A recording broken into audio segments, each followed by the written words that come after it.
గౌరవనీయులు మేయర్ గారికి, deputy mayor గారు, కమిషనర్ గారు, గౌరవ శాసనసభ్యులు, శాసన మండలి సభ్యులు, కార్పొరేటర్లకు అందరికీ, వివిధ పార్టీల కార్పొరేటర్లకు, అధికారులకు అందరికీ నమస్కారం. అయితే ఒక మేయర్ గారు మాట్లాడేటప్పుడు ఇది ఒక హిస్టారికల్ డే అని, భవిష్యత్తును దృష్టిలో ఉంచుకొని ఉన్న 150 డివిజన్లని 300 వరకు చేస్తున్నాం అనేటువంటి ఒక కార్యక్రమానికి శ్రీకారం చుట్టడం. దీంట్లో ప్రభుత్వం మంచి కార్యక్రమం చేసినప్పుడు మాకు ఎటువంటి అభ్యంతరం ఏమి ఉండదు. బట్ అన్ఫార్చునేట్ ఇక్కడ ఉన్నటువంటి డివిజన్లో ఉన్నటువంటి కార్పొరేటర్స్ ఆ చెప్పే ముందు మీరు చదివేటప్పుడు ఒక 2 నిమిషాల సమయం కేటాయిస్తాము కార్పొరేటర్లకు కానీ ఎక్స్ ఆఫీషియో అని చెప్పారు మేడం. ఒక 15 నుంచి 20 నిమిషాలు వాళ్ళకి అవకాశం ఇవ్వాలి. ఎందుకంటే ఆ డివిజన్లో ఉన్నటువంటి ఇప్పుడు మారుతున్నటువంటి నీకు ఏరియాస్ కావచ్చు, పేర్లు కావచ్చు, వాళ్ళకి చెప్పుకోవడానికి అవకాశం. నేను కమిషనర్ గారికి, మేయర్ గారికి రిక్వెస్ట్ చేసేది, ఇతనికి రిక్వెస్ట్ చేసేది, ఇది ప్రధానమైనటువంటి అంశం కాబట్టి 2 రోజులు సెషన్ నడిచినా పర్వాలేదు, కానీ ఎందుకంటే ఇది భవిష్యత్తు తరాలకు దృష్టిలో ఉంచుకొని మనం చేయవలసినటువంటి అంశం ఉన్నది. రెండోది, ఇక్కడ అధికారులు, టౌన్ ప్లానింగ్ కానీ మిగిలిన అధికారులు ఒక 5 మంది అధికారులని ఇప్పుడే కమిషనర్ గారు చెప్పారు. బట్ అన్ఫార్చునేట్ ఏంటంటే ఏ కార్పొరేటర్ని, ఏ పొలిటికల్ పార్టీని కన్సర్న్ లేకుండా ఇదంతా ల్యాప్టాప్ పెట్టుకొని గూగుల్ మ్యాప్తో చేసినటువంటి అంశం. ఏ రోజు ప్రజాస్వామ్యంలో రాజ్యాంగం ఉన్నది, చట్టాలు ఉన్నాయి, జిహెచ్ఎంసీకి కూడా చట్టాలు ఉన్నాయి. అది హరీమరిగా మనం చేయవలసినటువంటి అవసరం లేదు. ఎందుకంటే ఏదో భారతదేశంలో ఇంత పెద్ద కార్పొరేషన్ లేదు అని చూపించడానికి, దాన్ని చిత్రీకరించడానికి కాదు. ప్రజలకు మౌఖికమైనటువంటి సదుపాయాలు ఉన్నాయా లేవా.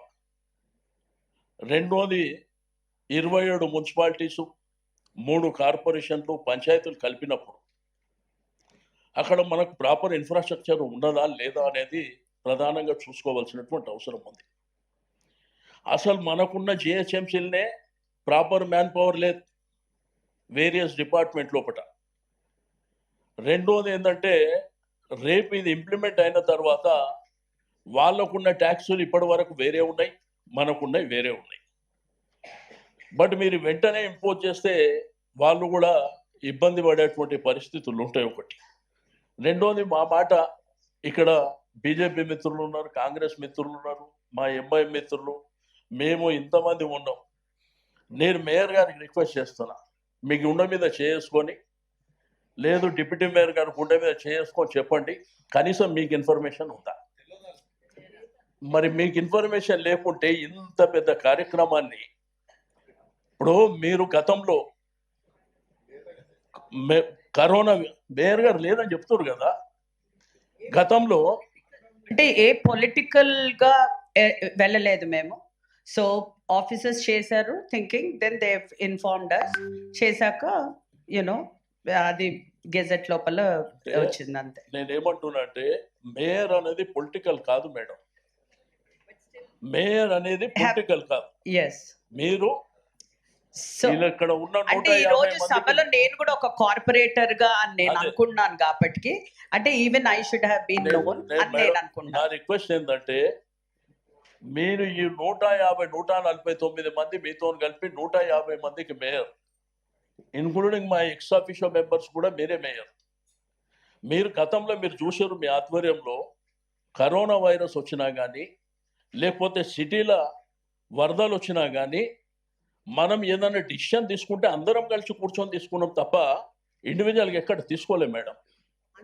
అందుకనే మిమ్మల్ని ఏమంటున్నానంటే దట్ ఈస్ ద రీజన్. ఈ రోజు ఎప్పుడైతే మనకి తెలవంగానే కూడా మేము ఒక స్పెషల్ మీటింగ్ కండక్ట్ చేసింది దాని గురించే. అందరం టుగెదర్ ఒక డెసిషన్ తీసుకోవాలి. ఎవ్రీ కార్పొరేటర్ని నేను అంటే గౌరవిస్తూ ఈరోజు అందరి ఆవేదన కూడా మేము వినాలనేసే ఈరోజు మీటింగ్ కండక్ట్ చేయడం జరిగింది. So I hope you all understand. నా రిక్వెస్ట్ ఏంది మేడం, నిన్న కమిషనర్ గారిని మేము కలిసినాం, వారికి కూడా రిక్వెస్ట్ చేసినాం. ఎందుకంటే 2 రోజులైన పర్వాలే ప్రతి కార్పొరేటర్ మాట్లాడాలి కంపల్సరీగా, అది 10-15 నిమిషాలు మాట్లాడాలి. ఎందుకంటే ప్రతి ఒక్కరికి ఆ ఇబ్బంది ఉన్నది. సేమ్ టైం ఈ 150 కాకుండా మిగిలిన 150కి కూడా వాళ్ళు కూడా మాట్లాడాలని నేను నిన్న రిక్వెస్ట్ చేసిన. మల్లారెడ్డి గారు, మన అదేవిధంగా ఇక్కడ ఇబ్రాహీంపట్నం కానివ్వండి, ఇక్కడ చేవెళ్ళ కానివ్వండి, ఎందుకంటే వాళ్ళకు కూడా రిప్రజెంట్ చేసిన వాళ్ళు వాళ్ళ టర్మ్ అయిపోయింది కాబట్టి కనీసం ఎమ్మెల్యేలు ఎంపీస్ ఉన్నారు కాబట్టి వాళ్ళని అంటే వారిని కూడా ఇన్వైట్ చేసారు, సంతోషం. ఒక్క మేడ్చల్ నియోజకవర్గంలో మేడం మీకు తెలియంది కాదు, 3 కార్పొరేషన్లు, 7 మున్సిపాలిటీస్. రెండోది ఓటింగ్ కూడా ప్రపోర్షనేట్గా లేదు. ఒక దగ్గర 18,000 ఉంటే రెండో దగ్గర 57,000 ఉన్నాయి, 70,000 ఉన్నాయి. ప్రపోర్షనేట్గా వేరియేషన్ ఎంత ఉండాలి? 5% వేరియేషన్ ఉండాలి. రెండోది ఉస్మానియా యూనివర్సిటీ పక్కన బాగ్లింగంపల్లి ఉంది మేడం. అది ఒరిజినల్గా మేము చిన్నగా ఉన్నప్పటి నుంచి ఇప్పటి వరకు అది బాగ్లింగంపల్లి, బాగంబర్పేట్. ఆ బాగంబర్పేట్ని డిడి కాలనీ అని చెప్పేసి అదొకటి అబ్జెక్షన్ చెప్పినాం. మోండా మార్కెట్ విషయంలో కూడా అబ్జెక్షన్ కూడా చెప్పినాం. అయితే ఇవన్నీ అంశాలు ఏంటంటే మాకంటే ఎక్కువ కార్పొరేటర్లకు ఐడియా ఉంటుంది కాబట్టి కార్పొరేటర్లు వాళ్ళకు అవకాశం ఇచ్చినప్పుడు వాళ్ళు మాట్లాడడానికి అవకాశం ఉంటుంది ఒకటి. రెండోది ఇంత పెద్ద నిర్ణయం ఈరోజు ఏంటంటే జనాభా, ఒకప్పుడు ఓన్లీ హైదరాబాద్ ఉన్నప్పుడు మనకు ఉన్నటువంటి జనాభా, మనకు ఉన్నటువంటి ఫెసిలిటీస్ కూడా 5 లక్షల వరకు ఉంటాయి. సరే, కాలక్రమేణా విస్తరించింది, పెరిగింది. రెండోది మన కమిషనర్ గారు చెప్తున్నారు, ఇప్పుడు గవర్నమెంట్ ఆఫ్ ఇండియా కూడా ఒక ఆర్డర్ చేసింది కులగణన జరగాలి, దాంతోపాటు ఇది లింక్ చేస్తాం. ఇది ఒక హిస్టారికల్ నిర్ణయం, ఇది దానికి దీనికి లింక్ చేయవలసినటువంటి అవసరం లేదు.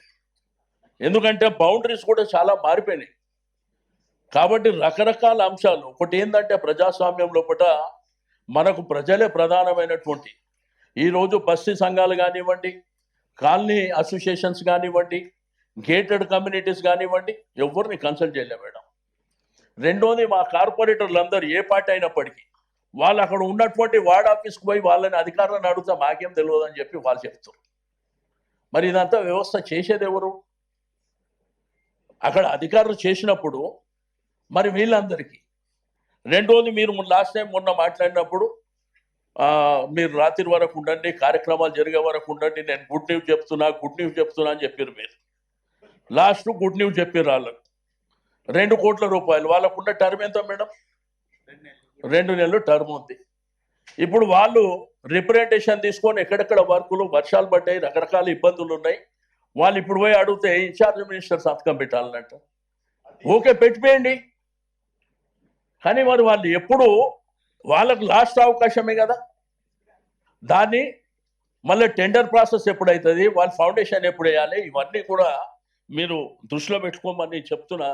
కాబట్టి నేను మీ దయచేసి గవర్నమెంట్ ఎప్పుడైనా ఒక మంచి నిర్ణయం తీసుకుంటే మేము వెంటనే అపోజ్ చేయం అధ్యక్ష, వెంటనే అపోజ్ చేయవలసిన అవసరం కూడా మాకు లేదు. కానీ ఇక్కడ ఉన్నటువంటి ప్రజలని కాన్ఫిడెన్స్లోకి తీసుకుంటారా?